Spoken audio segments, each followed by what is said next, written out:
I guarantee you this, if an elephant does show up in Westeros, Night King's getting one.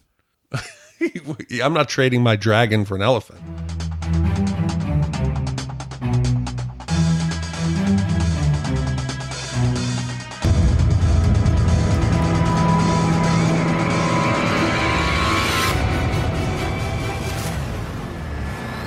Welcome back to Shat on TV, Game of Thrones edition, the unofficial podcast companion piece to the juggernaut HBO series, Game of Thrones. I'm one of your hosts, Gene Lyons, and alongside me is my co-host, Big D, Dick Qyburn. Good evening.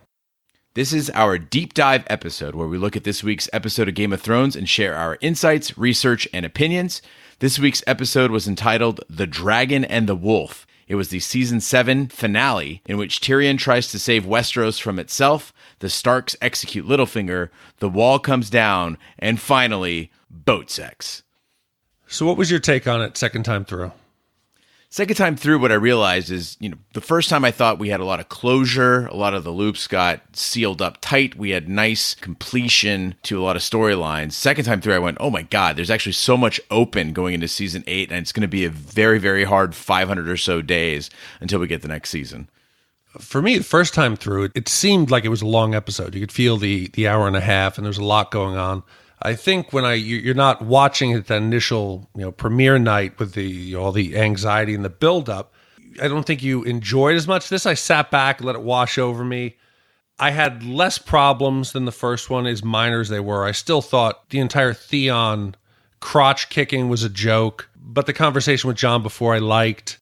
So for me, just as good and equally excited for season 8. I think what I really appreciated was how much they've changed the landscape in just one episode. Normally you have a whole season to build up what's going on this board for this Game of Thrones. And in this case, we thought we knew what was going on. We thought we had a stable board that would have some, climax, and then we'd go into season 8, kind of knowing where we were. But we saw so much change in this episode, from alliances to fortunes to, and obviously the big one was the wall coming down. I think everyone saw it coming, but this made it a certainty. Yeah, and we still don't know necessarily where people's loyalties lie. There's questions with Tyrion acting a bit shady on the boat. We don't know. Did Jaime defect? There's a lot of questions. So as much as the board seems set, there's still a lot of question. And that famous quote that they use as a voiceover in, I think, the second trailer, the lone wolf dies, but the pack survives. I'm starting to feel like it's Cersei, the lone wolf out there, but who knows? She might come to her senses. All right, so that brings us to the points we're going to talk about in this episode of On the Throne. We're going to talk about how Episode 7 shuffled the deck in this game, where the forces of the living stand for this epic battle that they're facing against the dead. Also, wildcards for Season 8, what we don't know, what's up in the air, what kind of shocked us about the finale and how it impacts the show going forward. Also, what's up with Tyrion? What was that boat scene all about? What the Night King wants, ultimately.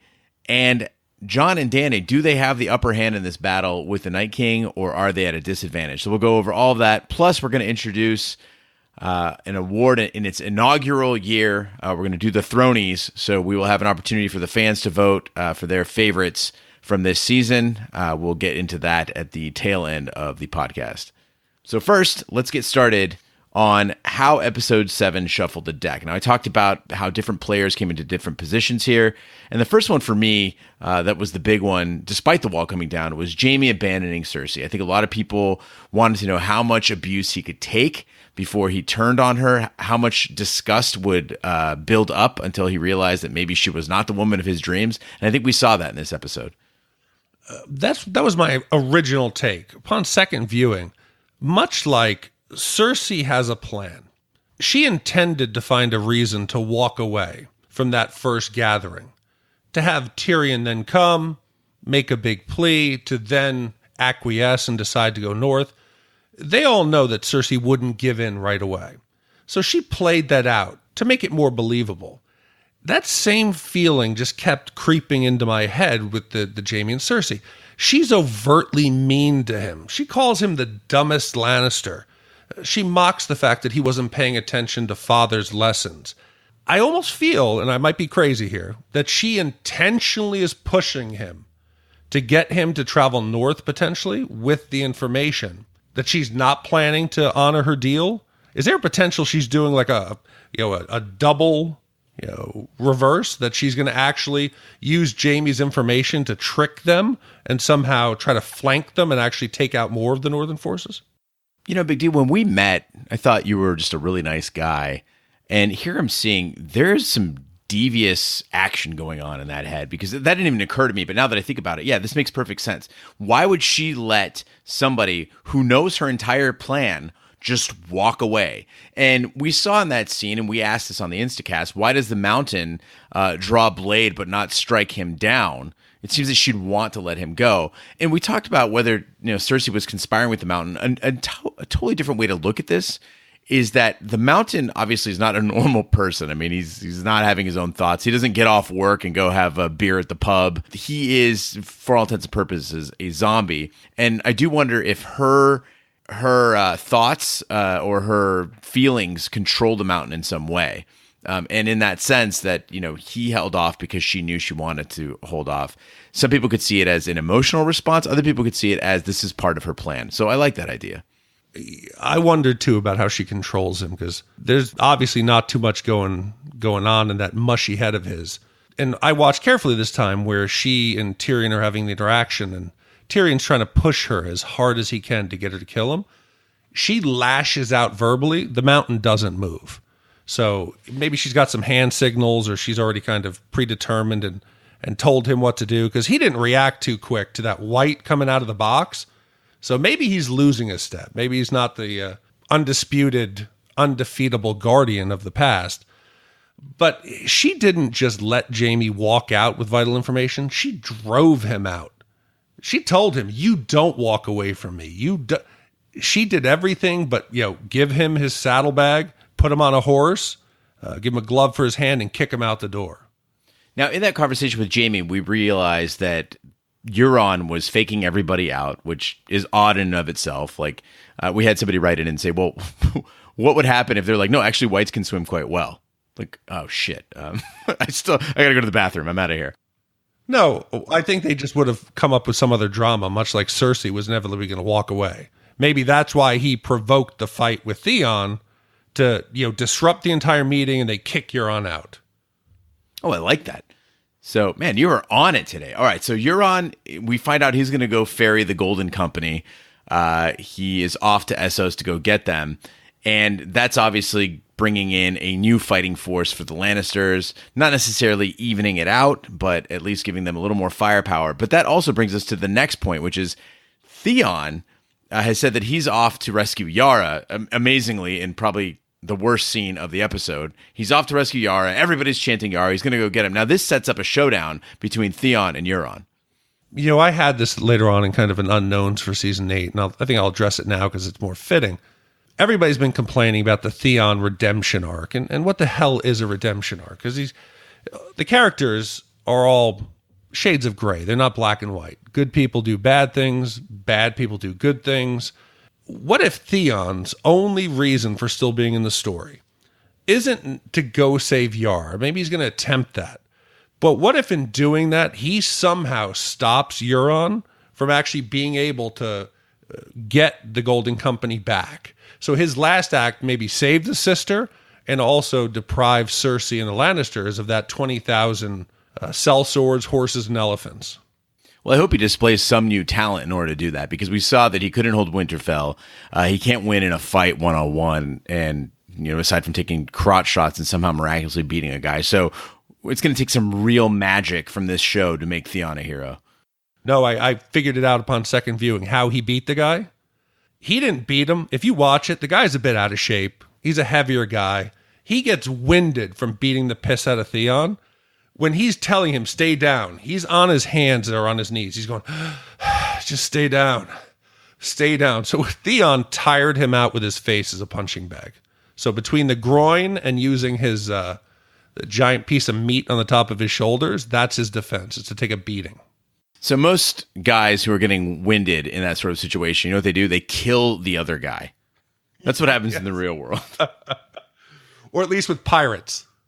Exactly. Now, the other thing we know from this episode is that the army of the dead has broken through the wall. They have a dragon. They're marching south. I know a lot of people were pissed because they're like, what is shooting out of the dragon? We don't know. I don't know if it matters. And another common complaint was that it's a magical wall. How does an ice dragon break through it? Which I'm like, okay, A, what do we know about magical walls? Nothing. And B, what do we know about ice dragons? Pretty much nothing. So to say it's outside the realm of possibility is a little silly. Yeah, I was embarrassed. Somebody on Twitter had commented, do you think the dragon will breathe fire or ice? Me being the logical fool I am, I said, well, for it to shoot anything but fire would be some kind of require a physiological change. And the person was like, well, don't the whites somehow move around when they don't have muscle tissue? And I was like, okay, point taken. So I'm not upset now when I see dragons flying with holes in the wings. I just accept it. I love that all my friends from D&D, without missing a beat, just went, oh, it's arcane magic, like clearly. Because even with those holes in the wing, he's fast. I don't know whether that's aerodynamic. There's some kind of ducting going on. He was whipping around, and he somehow now seems to be able to shoot blue flame consistently. There's no strafing runs. That final shot to take the wall down was a consistent blue flame for about 18 seconds. He's like a blowtorch.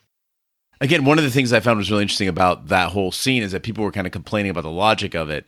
And if you step back again on the second viewing, I kind of try to look at it in a Zen way with no judgment. It looked really great. I mean, again, if somebody told me that I was going to see a television scene with a dragon shooting, blue whatever the hell at a gigantic ice wall, and it would be tumbling and people would be running for their lives and it would look realistic. How do you make something fantastic look realistic? Well, they figured it out. My favorite, though, was the mass of the undead army standing, and as the flames are taking down the wall, you can see the light reflecting off of the faces, almost like a large group watching fireworks in the sky. Impressive shot, and for the trouble that they had in season, was it 3 or 4 with the first time in the Marine fighting pits with Drogon, with the dragon looking rubbery and it looked comical. Whatever it is, they've fixed it, because these dragons and these scenes, they couldn't be any better. Also, one of the great advantages of having a mindless army controlled by just a few lieutenants, they marched very orderly through that pass. So, yeah, no pushing, no shoving. Well, you got to figure they don't have any gear to carry. It's not like they have backpacks and rolling bags. So the other thing we figured out now is obviously boat sex. Jon and Dany are allies and lovers. This is a shift in the show. We now have an unbreakable alliance between the two unless somebody becomes jilted. So this unites North and South in this battle. It puts Cersei even at more of a disadvantage, but it does create a vulnerability between the two that could be played on. Did you feel that the voiceover narration was a bit heavy-handed? The second time through for me, I didn't realize how they'd lined up Bran's "and he loved my aunt" right as Jon is walking in the door, followed by "and she loved him." Did it feel a bit too heavy-handed? We get what's going on in the scene. We've been watching the show. Honestly, it's the only thing that made it palatable to me was the fact that they were like, okay, we're making this part of a bigger story. It's not just a boning scene. That and Jon Snow's butt, which has taken the internet by storm. It's taken my household by storm. The wife was a big fan of that scene. It's a nice butt. Did you guys have a really special Sunday, or? No, get her blonde wig and reenact it on the floor. No, it's a good idea. Halloween is coming. You'd have to lose like an entire foot of height in order to get into that. So, well, hold on. Yeah, that is true. Jon looked like he was mounting a dragon there for a bit. All right. So we talked about how episode 7 shuffled the deck. Let's get a logistics count here on where the forces of the living stand in this face-off with the dead. So coming into season 8, I wanted to just lay out the battlefield and see who's aligned with who, what assets do they bring to the fight, and what potential difference they can make in the fight. And right now the odds are stacked completely against the living, but let's try to see going forward where we expect to start season 8 off.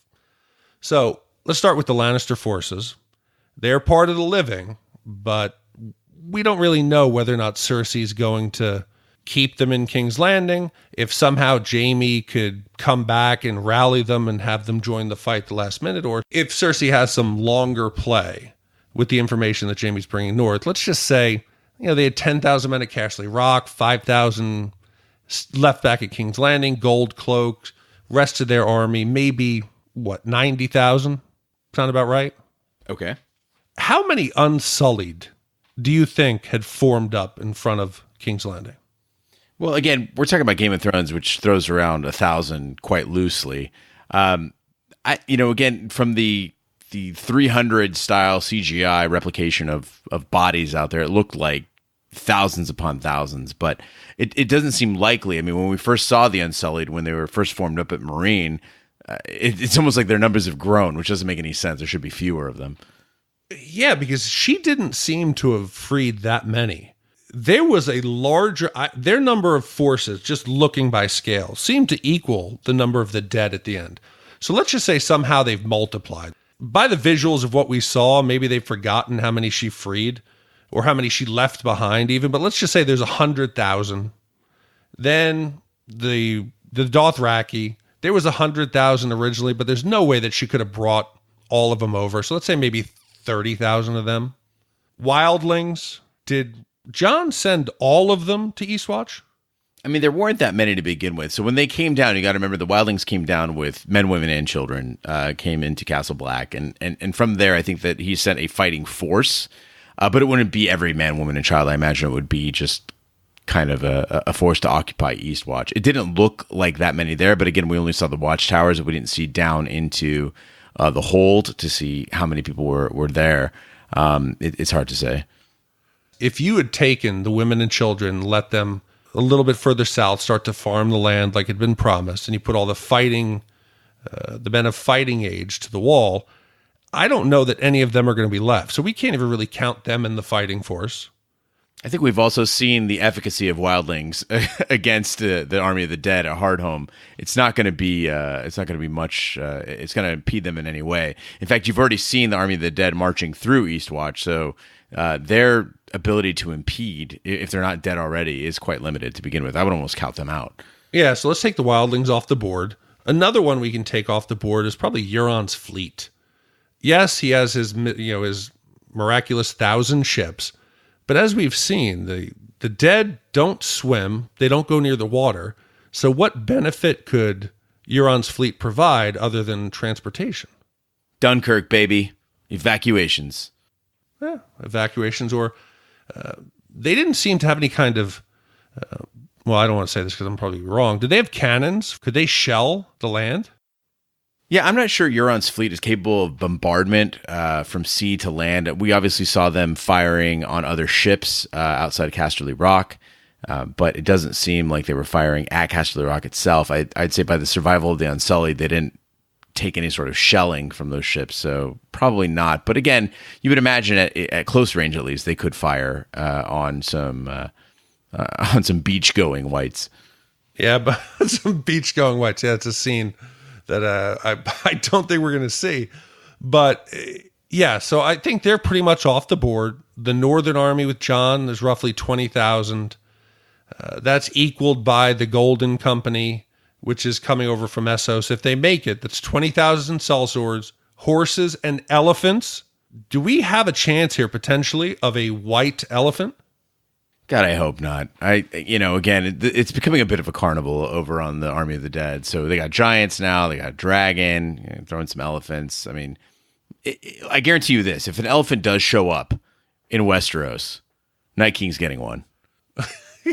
I'm not trading my dragon for an elephant, but they're loyal. The Golden Company is notorious for being loyal to their contract, so I could see them staying on and fighting to the end. So in human forces, let's say roughly with everybody, we've got 500,000. The dead look pretty close to that. So that gets me here to what I think is the only differentiator between the living and the dead, that, the super weapons that the living have.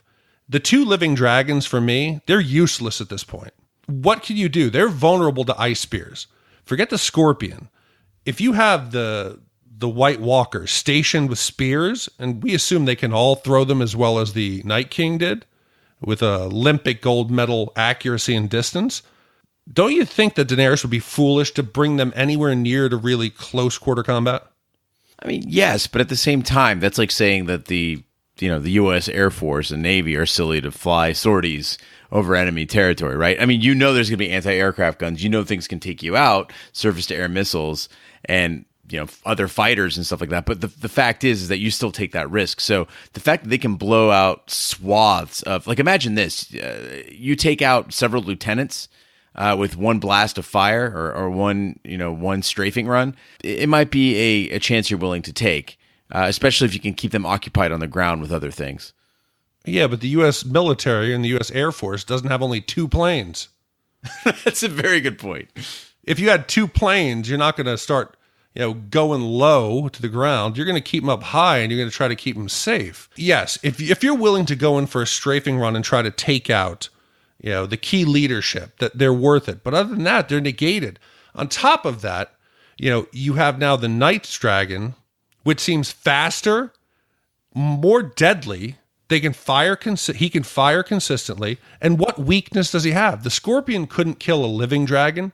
You had trouble 7 guys, or at that point, let's say it was 12 of the band of merry men going north, to kill one white polar bear that was standing still, essentially trying to eat Thoros. That's true, but that polar bear was very easy to take out once it came in contact with dragon glass. So I think the point being is that this is a marked weakness of any of these guys, except for the Night King, which we're not sure what could kill him. We don't know if dragon glass is effective. But with everybody else, we know that it's not just a sensitivity to it. It is an outright allergy. So are we going to start getting dragon glass tipped scorpions? I hope not. That's the only potential way, or maybe my old theory of a dragon net where you try to catch them. But I think the only asset that the humans have to survive is Bran. Okay, Bran, his super green seeing, his super green sight has only gotten better. Did you notice that Sam, when he references the wedding, Bran is able to immediately and accurately jump right back into that scene, whereas before he would have trouble. Almost like you're fast forwarding and rewinding through a DVD. Bran now has the ability to, on cue, find information. I mentioned before when we first saw the dragons and their abilities that technology wins wars. And in this case, you can consider the dragons technology, right? It's aerial firepower. It's something nobody's seen before. They're relatively impervious to all the weapons that we've seen in the show. That combined with information, that's what wins a war, right? Information and technology together, that side is typically going to win a war. And now they have the power of information. And you're absolutely right. We saw Bran and Sam working together. One of our listeners, the Fonz, actually wrote in and pointed this out, that if Bran has a reference point, he can go right to it, and Sam has the reference points. This was also echoed in an article by Mashable. So this gives Jon and Dany a really big advantage in this battle. The only question that remains is, does the Night King have similar vision? We've seen him creep into Bran's head before. Can he do the same thing? And also, Bran let us in on a limitation to his power. Green Seers, there's always been the impression that they can see past, current, and future events. Bran states there's a limit. He tells Sam he can see things in the past and things happening right now. So possibly the future is something that he will develop, but right now the ability to not see the future could be mitigated by the ability of the Night King to project false information. Or if they get too confident, oh, look, a raven told us that the Night King and the army have just broken through the wall. Oh, that's true. Do that 2 or 3 times, then feed Bran false information. That would be devastating to the living. Right. I think that he's definitely an asset to the North, but he's an asset that's got to be taken with care. Also, as we see him becoming more and more detached, I think that in this scene, there was a little bit of warmth between him and Samwell, but you do see him becoming more attached, and it could be a sort of situation like Dr. Manhattan in The Watchmen, where he becomes completely disassociated with the world and stops caring, right? It doesn't consider himself a Stark, or doesn't care who wins. Well, he better start paying attention and caring real fast. He's a living body. We assume he can die just like anyone. In a wheelchair, if the undead overrun Winterfell, he's done. So you got to take Bran somewhere safe. You got to pull him south and protect him. Do you think also, now it's talking about human assets or the living's assets, now that Arya has Littlefinger's face, is it inevitable that she's going to serve the living and wear his face back to King's Landing and possibly go after Cersei? I thought it was interesting that people said, "Oh, well, it's too bad Arya killed Littlefinger. Now she can't take his face." And I was like, I thought that's kind of how you took somebody's face, is that you killed them first. So I don't understand where the conflict is there necessarily, but I'd really like Littlefinger to be put to rest peacefully and not make another appearance as Arya.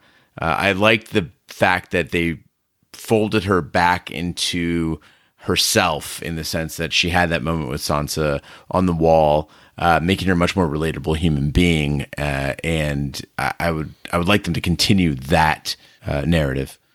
Yeah, I think without a doubt she can wear his face. You got to remember, how did she kill Walter Frey? She slit his throat. She did very much the same thing. She didn't injure the face. So we have every reason to believe that she can skin that and wear that mask. And that wasn't done by accident.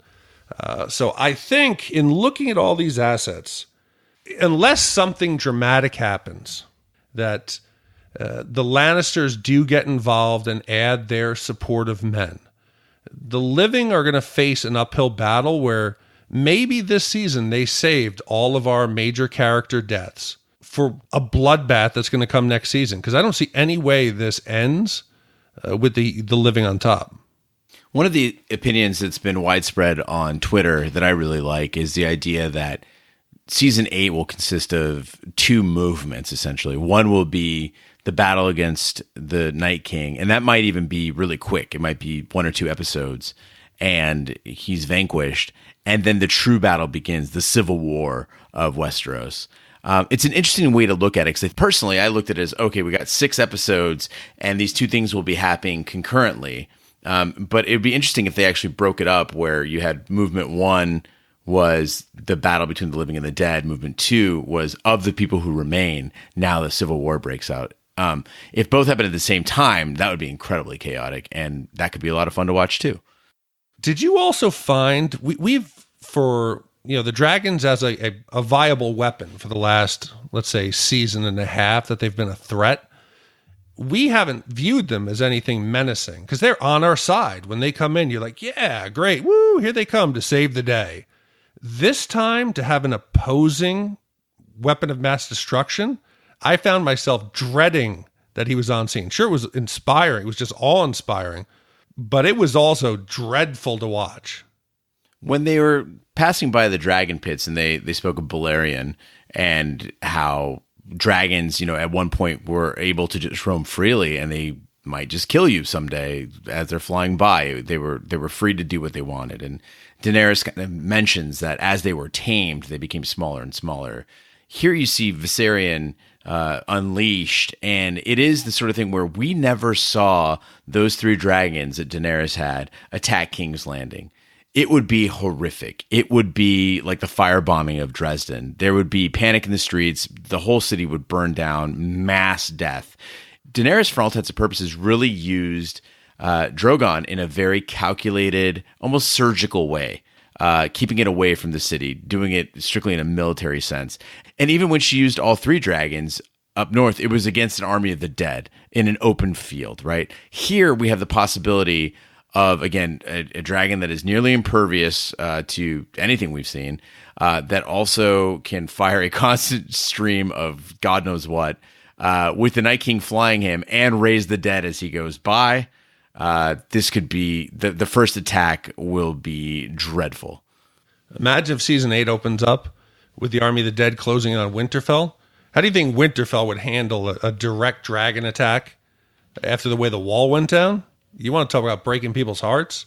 You could break the entire alliance. You could have humanity, this great collection of the forces, immediately just spread out to the wind, and everybody run for the hills. Now, another way to look at that, though, is that people, much like wartime in America, when it starts hitting home, when those casualties start to mount, like what happened with Vietnam, World War II, then it starts to get real for the citizenry. And in this case, this has been a far off war. People don't care about the Night's Watch. Those guys are out there doing their thing. And I think that first attack might rally everyone. People might go, forget one white showing up at King's Landing. This is an army we're being marched upon, and you have no choice now. You have to go fight. And I think that might play into the hands of humanity. It might be a little more optimistic a viewpoint than this show warrants, but who knows? If we're going to take away something good from a white dragon, is that at least it appears anyone who is killed by Viserion's blue flames, we can pretty confidently say they're not coming back as a white, that there's nothing left of them. So unless, God forbid, this power, if you're hit by it, they convert also, I think it's slightly a blessing that at least the army of the dead won't just multiply exponentially just with one giant strafing run. Also, to bring that up, I think a lot of people have been asking, oh, what happened to Tormund? He's fine, guys. There's no way they're going to throw away a death like that. Unless maybe he's like in contract talks and they're like, well, this way we could leave it up in the air. Who knows where he's going to be? But come on, they're not throwing away a death that easily. So another alliance question that sort of got into my head is what's going on with Tyrion? And on the Instacast, I said clearly he's heartbroken over Daenerys. He's standing in the boat. He's apparently either listening in or at least aware that Jon Snow and Daenerys are in the chambers together. And my guess was he's heartbroken. He had feelings for Daenerys.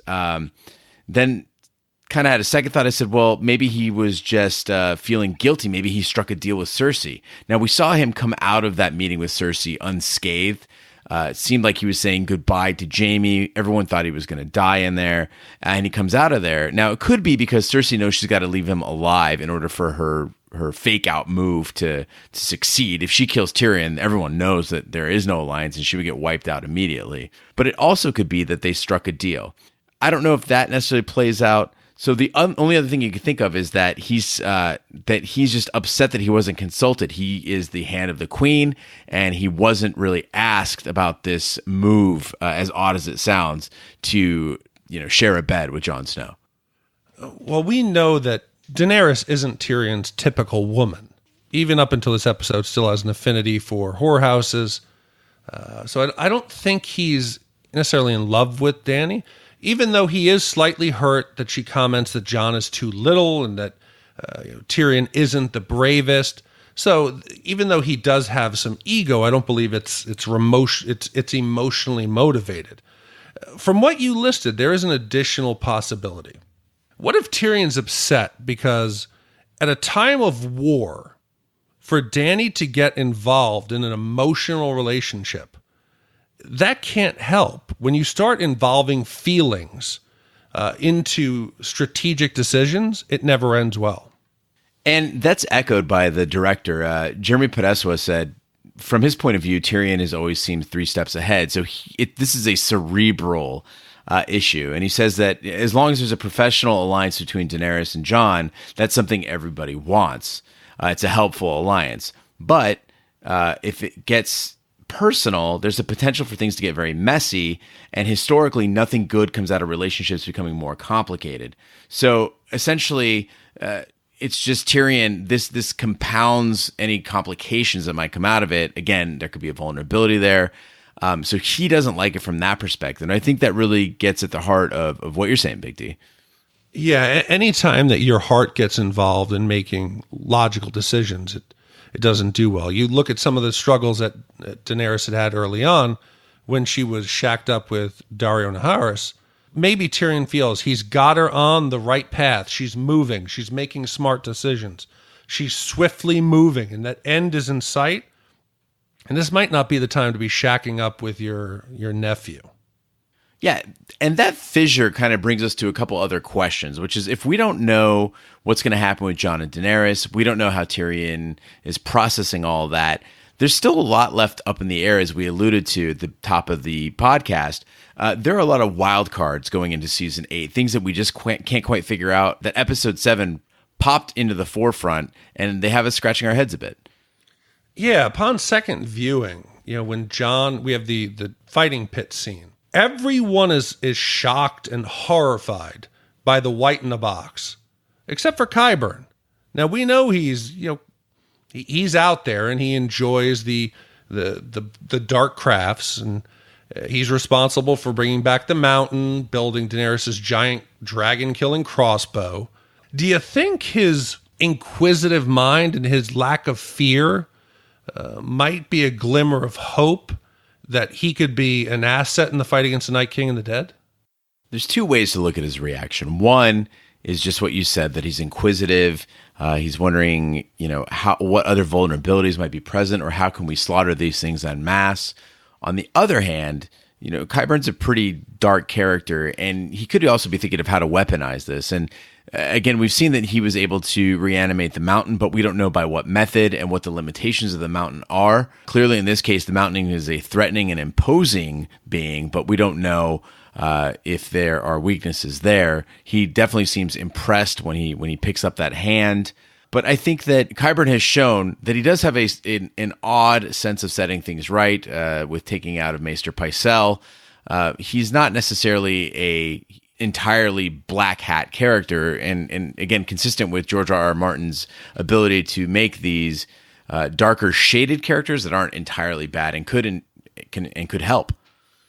Yeah, I think they've also focused really heavily this season on Qyburn being a problem solver. Even going back to last season with the planning of the attack on the Sept of Baelor, and this season with problem solving the crossbow, the scorpion for the dragon. He's a problem solver. So it would be great to see if he can't necessarily figure out a way to stop the Night King from resurrecting the dead, but if he could somehow resurrect his own army on behalf of Cersei, they might not even need the Golden Company. Well, that would be boring as hell, Big D. What? Raising a dead army as protection? No, I'm good on dead. Okay. So no more dead. But one last thing that we saw in that scene. Was it a little strange to see Bronn pull Podrick off to the side while that big conversation's going on? Is there a chance that Bronn's having second thoughts on which side he's backing? So I hosted a viewing party, and at my viewing party, we saw Bronn pull Podrick aside, and everybody immediately flashed back to the Red Wedding. We're like, oh shit, here we go. There's going to be a mass slaughter in the Dragon Pit. And instead, it ended up not portending to anything terribly bad anyway. But since then, I've been informed that the actor who plays Bronn, Jerome Flynn, and the actress who plays Cersei, Lena Headey, had a relationship. They had a falling out, and it seems that they will not be on screen together. And in fact, if you go back through all the seasons of Game of Thrones, apparently they have never actually had an interaction on screen. I thought that was really interesting. Oh, come on. You got to put that aside. They're professionals. You didn't need it to be so front and center in the scene. You could have had Bronn off to the side, just walk off and pull security. He could have been doing something else. He could have not even come into the pit. That conversation was clearly shown to us for a reason. Jaime leaves King's Landing, doesn't give Bronn the heads up. Maybe Bronn's already gone. Maybe there's something else going on. I got to really, really hope. Bronn's a crowd favorite, that he survives and that he still has a chance at the end to do the right thing and back the right horse. I don't buy that it was just actors squabbling. She might have just been turned off by the fact that he's increasingly using more and more eyeliner on screen. That is an odd couple, though. I know, he seems significantly older. And he just seems weathered. Well, some women like that. It's swarthy. He looks leathery. He's older, but it looks like it's been a rough couple years. Yeah, well, the heart wants what it wants, which brings us to the next question. What does the Night King want? I think we've taken it for granted that he is a mindless force that is coming south, but we know that he was made of man, and presumably he's got some sort of plan. He seems intelligent in his design, especially if you believe that he laid out a trap. So is he just a virus that was unleashed by the children of the forest and cannot be stopped, or does he have a goal? I don't buy mindless force. He seems calculating, precise. He's been waiting there for a few thousand years. It wasn't by accident. Everything seems very deliberate and with thought. So I think his end goal doesn't seem to be killing the most people he can. He has to be going after someone specific or a location specific. Yeah, some viewers pointed out that when the white on the box popped out of the box, he ran straight for Cersei, didn't roam around, didn't go for the Hound, who was closer, went straight for Cersei in an exact, beeline over to her. And there is a question of whether the Night King is strictly pointed at the heart of man, which would be the Iron Throne, as in Westeros at least, and if he not necessarily wants to sit on the throne, but wants to crush it. And that kind of brings out about the question that, you have Daenerys saying that she wants to crush the wheel, and there is one way to do that. You can kind of establish a more egalitarian society, break that cycle of politic and war. But at the same time, a different way to do it entirely would be the Night King's method, which is come down, crush everything beneath you, roll right over the throne, and now everyone's equal because everyone's dead. Yeah, I don't think he's coming after any, to crush the throne or anything political. That's so beneath him, it seems. That's a worry of man. He's going south for a mystical purpose, I believe, whether it's to fulfill a prophecy, end a prophecy. I'm still leaning he's going after Bran. He's really been pretty intent on killing Bran the multiple times that he's had him close. So why wouldn't it be logical to think that chase will continue south of the Wall? So one theory, and this is, again, I get the right to be tinfoil like once or twice a season. You mentioned earlier this season that you thought the Night King and Bran might be connected, if not the same person. And you notice that the Night King did not take out Drogon north of the Wall at Eastwatch. Now, clearly you had the quote-unquote good guys. You had Daenerys, you had Drogon, and you had Jon Snow in the shot, and so he went for Viserion instead. It could be, again, if Bran survives this war, goes in the future and sees that Cersei does win.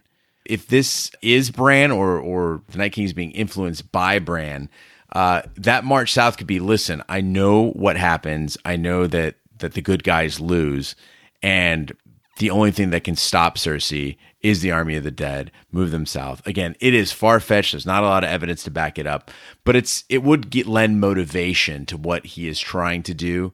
The showrunners themselves have indicated he's just plain death. He doesn't choose sides. He doesn't want anything. He was made to kill, and that's what he does. He kills. He's the great equalizer.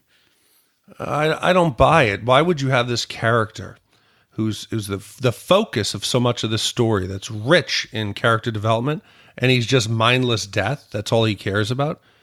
The Night King, as emotionless as he is, has to have a motive. If he doesn't have a motive, and at the end he's the Terminator, just going south killing, I think it's sad. I think it would be a letdown. There has to be a reason for what he's done. Every character in the show has a reason, right or wrong. They're doing what they think is best to advance their cause, or like Bronn, he's trying to take care of himself and survive. To have it at the end be something that wasn't self-preservation or wasn't any purpose, why did we just watch 70-something hours of TV when it was just a killing machine in the end against man? Isn't it strange though that he's somewhat likable? Like, that's the weird thing to me, is that I kind of find myself liking him. Yeah, because he looks at us and lifts his arms like, what? I got a dragon? What? He doesn't mix bones. He's very to the point, just stands there. He's patient. It's easy to look intelligent when you just stay quiet. If he was out there running his mouth, you'd know what was going on. So yes, he's likable because we just want to know what's going on in there. And I don't buy that it's a lack of purpose or direction.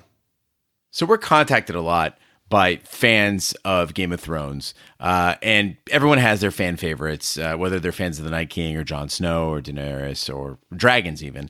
We get all this, and we really want to know who's the cream of the crop, who are the top characters, the top scenes of the season. And so with that, we've decided to introduce On The Throne's inaugural Thronie Awards.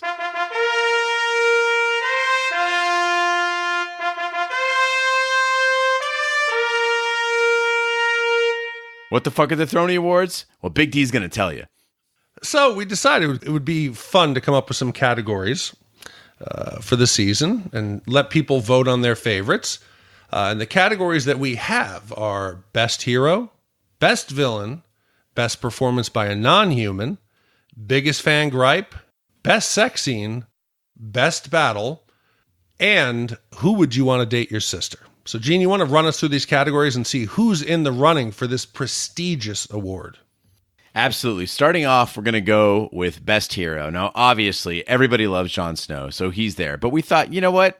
We want to let the fans speak. So also, we've got Daenerys, and Daenerys wouldn't be anything without Drogon, so there are separates in this category. Arya Stark and Samwell Tarly. Those are the 5 for Best Hero. Yeah, we had to add Samwell because it's not always Braun that wins. Without Sam, changing the bedpans and transcribing scrolls, where would we be? So sometimes, a hero isn't in the best shape. He's not like Gendry. He's not going to run to the wall, but he might save the day. So for best villains, we have the recently deceased Littlefinger, the Night King, Cersei, a perennial favorite, Euron, and the reanimated Viserion. Yeah, again, we knew people would say, well, Viserion's not a villain. He's just a creature that's been changed. We're talking reanimated blue fire Viserion. Just roasting people. Which brings us to the best performance by a non-human. Again, Viserion pops up in this category as well, as does Drogon. We also have Nymeria the wolf and Longclaw the sword. And finally, our personal favorite, White in a Box. Yeah, that White in a Box, that was a pretty good performance. It was terrifying. He's got to be a tiny, skinny actor. To wear all those prosthetics and still look menacing. And let's keep in mind, the 2 dragons in this category are both living versions. Which brings us to the biggest fan gripe. A lot of people had complaints about season 7, so we came up with the top 5. Bronn saving Jaime from the river, and that is the entire sequence. The tackle from 1-inch deep water into the depths of the Marianas Trench, all the way to sprouting up 60 yards away with a coat full of armor and a golden hand. With a coat full of armor? With a coat of armor and a golden hand.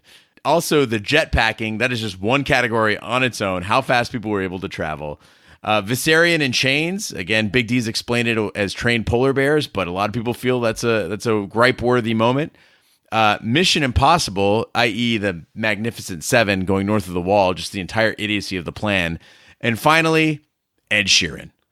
I mean, Ed Sheeran deserves to be there for the way he's haunted your real life. Now, Big D, you just told me that he also, I had the last laugh on Ed Sheeran because he left Twitter. Well, I know right after the show had aired, he swore off Twitter because it was so negative. But that didn't stop him from popping into the shelter that you volunteer at. Am I correct? That's right. Yeah, he came to the Arizona Animal Welfare League right after his show in Phoenix and was cuddling kittens. So that was a really exciting moment. By the way, really weird looking dude. Did you decide to pile on and tell him some of the problems you had and the listeners had? No. Just had to leave Ed Sheeran alone. I mean, it's kind of that thing where you're like, oh man, if I ever meet this guy, I'm going to give him an earful. And then you meet him, you're like, yikes, no. What did he end up taking home? He didn't take home anything. He just came over to cuddle some kittens, I think. I'll have to double check on that. So I was not in the cattery at the same time as Ed Sheeran, so I don't know exactly what he did in there. Okay, well, we're going to transition from the cattery and Ed Sheeran cuddling kittens to Best Battle. In Best Battle, we have the Battle of Blackwater Rush, which was what did you call it? The Burninator, also known as Fields of Fire, and they called it the Loot Train Battle as well. It's got many names. Yeah, we also have Casterly Rock, even though I questioned whether it should be in here. It technically is a battle. The Unsullied killed a lot of people. Then a lot of Lannisters. Then we had a mixed sea battle, so it's in here. We have Whitegate, or also known as the Battle at Eastwatch. The Taking of High Garden, another limited battle scene, but beautifully shot. Some people might like it. Final entry is the Battle of the Squid.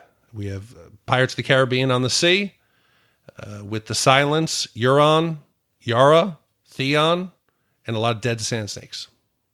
So battles were easy to find in this season, but sex scenes not so much. So we had to get really loose, no pun intended, with this category. So the best sex scene nominees are, of course, boat sex between Daenerys and Jon.